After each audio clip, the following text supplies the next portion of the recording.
Hey guys, welcome back to my channel. I play Yu-Gi-Oh here, back with a cubic deck profile for you guys. Definitely one of my favorite decks in the world. I took this deck to nationals for Dragon Duels last year, the NAWCQ. And I did okay. Played against a lot of Mystic Mind though, which kind of sucks. But anyways, this is a deck I've been running right now. It's a really fantastic deck. It's a lot of fun to play. It's definitely not the most competitive, but with the right hand, sometimes you can just tear apart like any combo board pretty much ever. So it's a really fun deck, and yeah, let's just jump into the deck profile. So this is a going second OTK deck, and as the card you're always going to use to OTK, it's Crimson Nova, the Dark Cubic Lord. Essentially what it does is you summon it from your hand by revealing 3 other cubic cards in your hands with different names, and it's unaffected by other monsters' activated effects whose original attack is 3,000 or less. If it destroys a monster by battle, it can attack again in that battle phase. Keep in mind, it's just during that battle phase, not right again. So like you can save the second attack to attack directly, and then during your end phase, both players take 3,000 life points, which is simultaneous, so you can draw. Then we play Duza, the Meteor Cubic Vessel, as a 3 of. This is the only reason the deck can ever function. So essentially, on normal or special, it dumps a cubic card from your deck to your graveyard. And the spells and traps have effects in the graveyard, so that's where you want to keep them. So this is definitely the best card in the deck.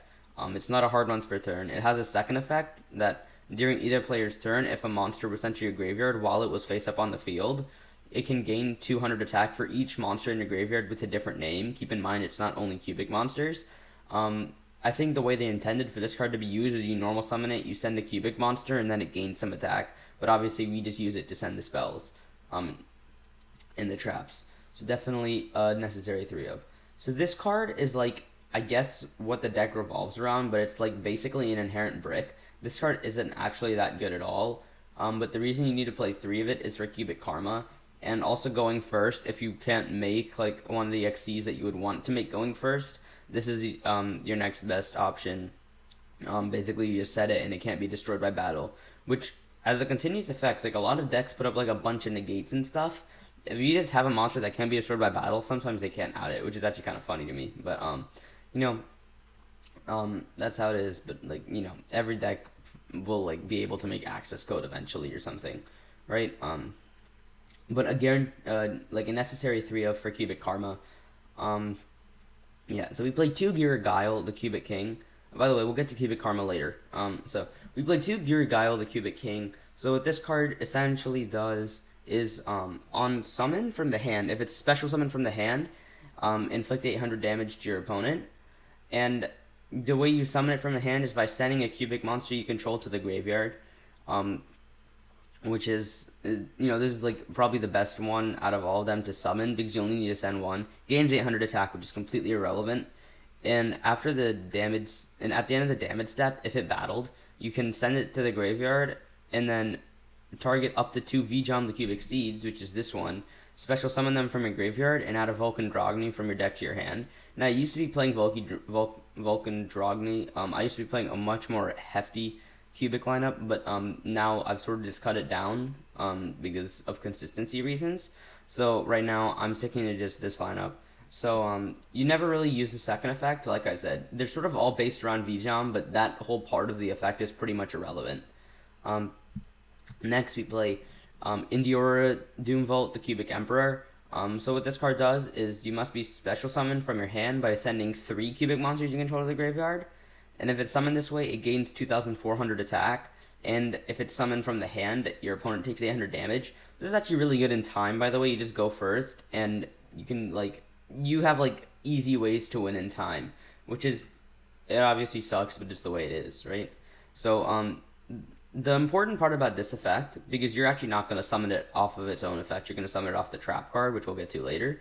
But the important part about this card's effect is that if this card in your possession is sent to the graveyard by your opponent's card by battle or card effect, you can target up to 3 cubic monsters in your graveyard, special summon them, and then add a cubic card from your deck or your graveyard to your hand. Which is just fantastic. It's like a +4 when it dies. That's just insane. So then now we play 1 Buster Gundale, the Cubic Behemoth. So this is just the better version of Indiora Doomvault. Essentially what it does is it must be special summoned from your hand by sending 3 cubics to the graveyard, but instead of gaining 2400 and burning for 800, it gains 3000 and can attack 3 times, which is just insane.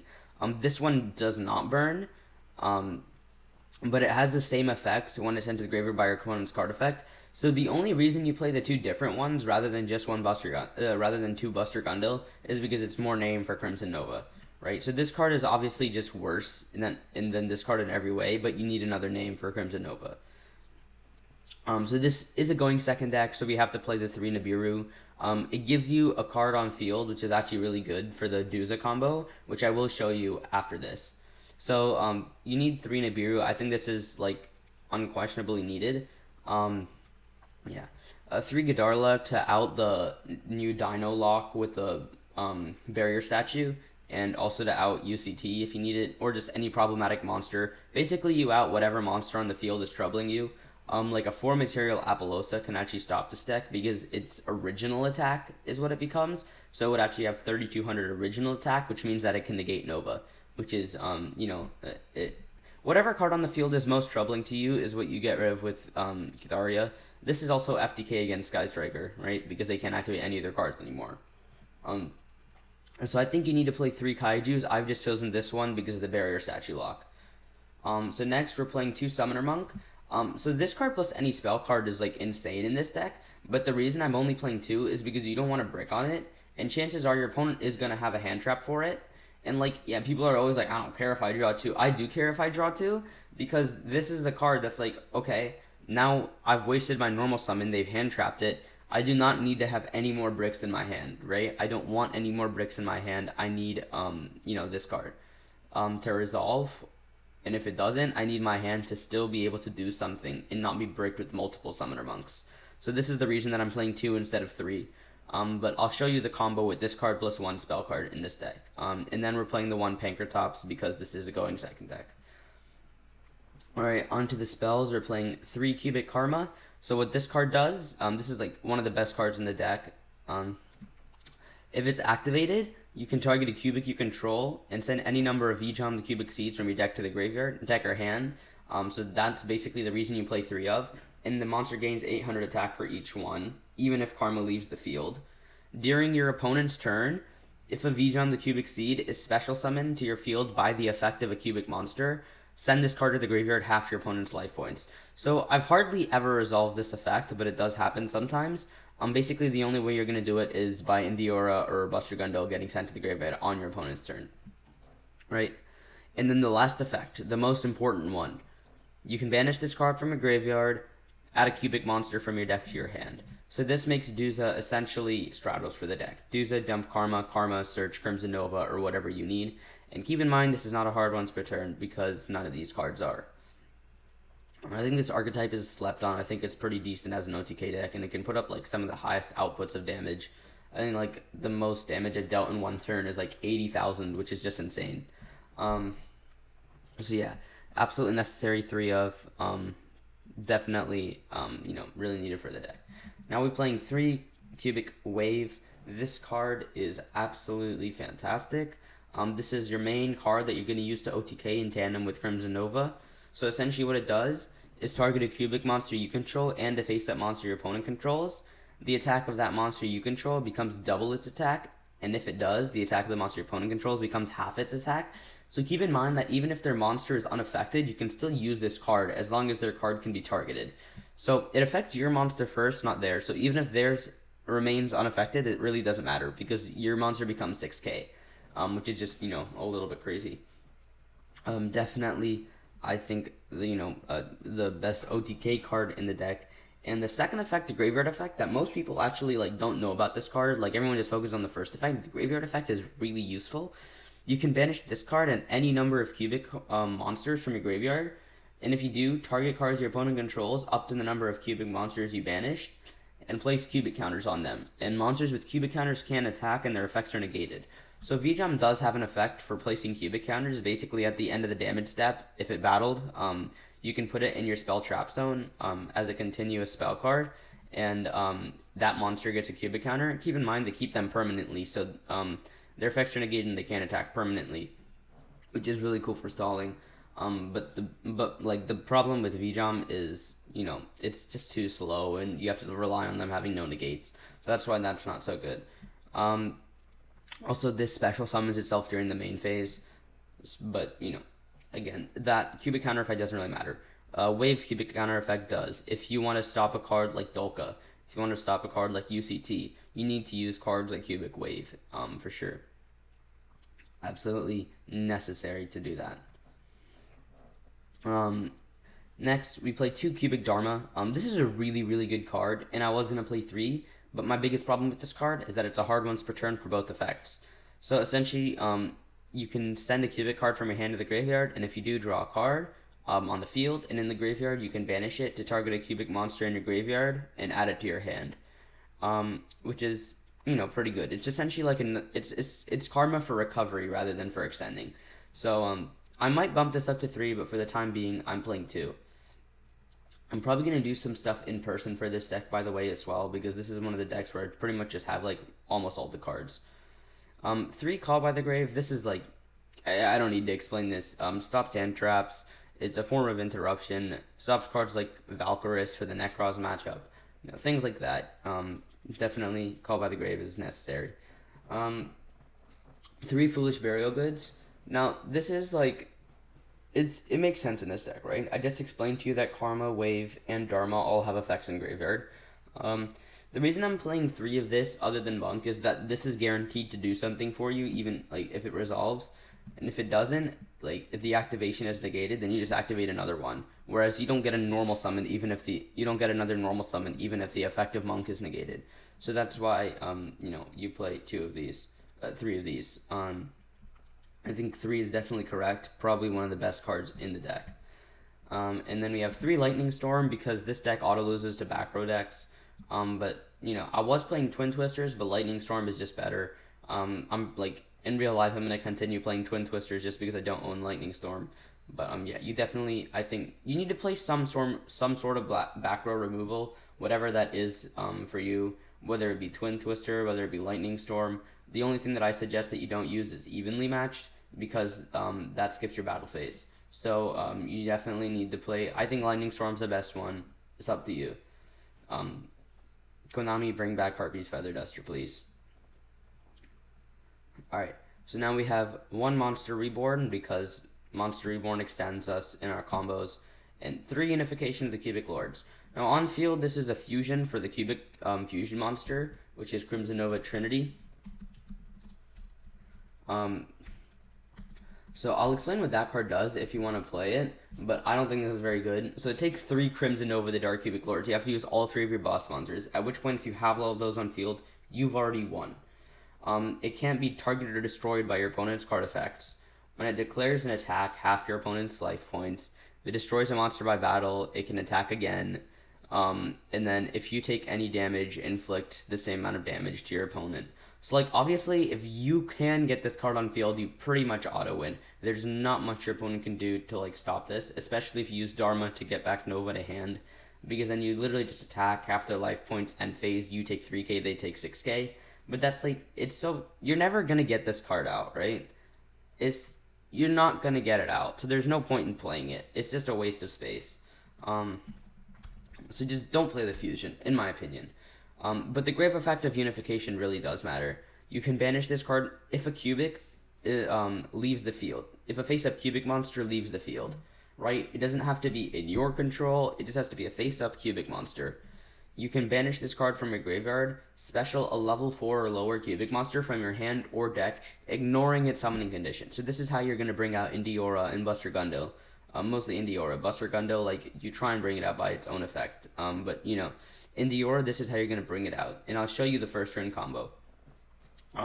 So playing 3, like, onto the side deck. Actually, I'm not going to go over the side deck in this one, but I'm just going to say, play some back row hate. The reason I'm playing evenly in the side deck is because some decks, you know, just Lightning Storm isn't enough. You just do the evenly, even though it skips your battle phase. You know, sometimes you just unfortunately need something like that. And this card's also okay against combo decks. But it does suck that it skips your battle phase, so you can definitely, like, cut this out for something else. We play the Cubic Casualty for going first against combo Mystic Mine. I know, like, everyone hates this deck. I hate this deck too. This card, sorry, not this deck. I love this deck. But this card, it's a good card, so we take advantage of it. All right, onto the extra deck. Underclock, this card just helps with OTKs. Cerberus, Phoenix, Unicorn. So these help pitch any unifications, karmas, waves, or dharmas that you have in your hand that you may want in the graveyard instead. To get rid of threats. Phoenix for the back row is really helpful.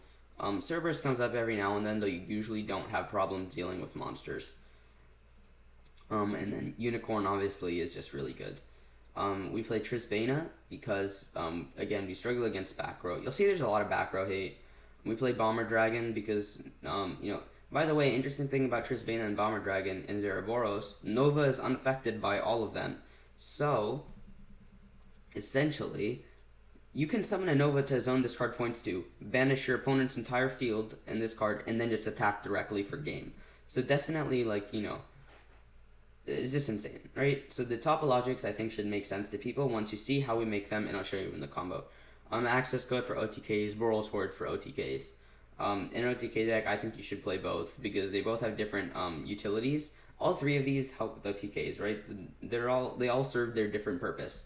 All Link 4s in this deck serve their different purpose for what you're going to do with them. These two are the big OTKers. These help clear your opponent's field, right? So there's a reason you play these specific Link 4s. Obviously, they're just good ones. Dweller is just auto win against certain decks, and we can make rank 4s.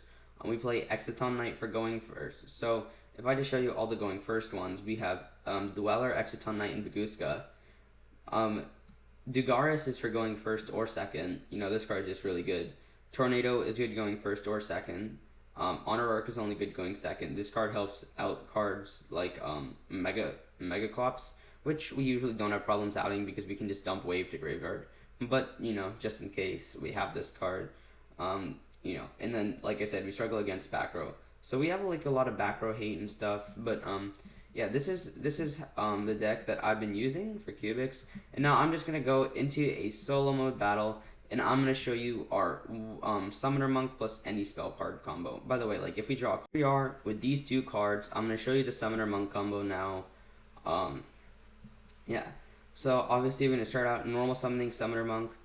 I'm going to go to defense. We're going to use Monk's effect, pitch the spell card in our hand. Obviously it's way better if it's a cubic spell, but this works with any spell. Special summon Duza, and Duza is going to send Unification to the graveyard. Now we're going to turn these two cards into Underclock Taker because you don't need this. And then because a cubic left the field, we can go ahead and use Unification's effect to go ahead and summon out another Duza, because like I said, none of these cards are hard ones per turns. Duza will go ahead and send another Unification. We will turn these two into Trisbana or Unicorn. It's really up to you, any Link 3.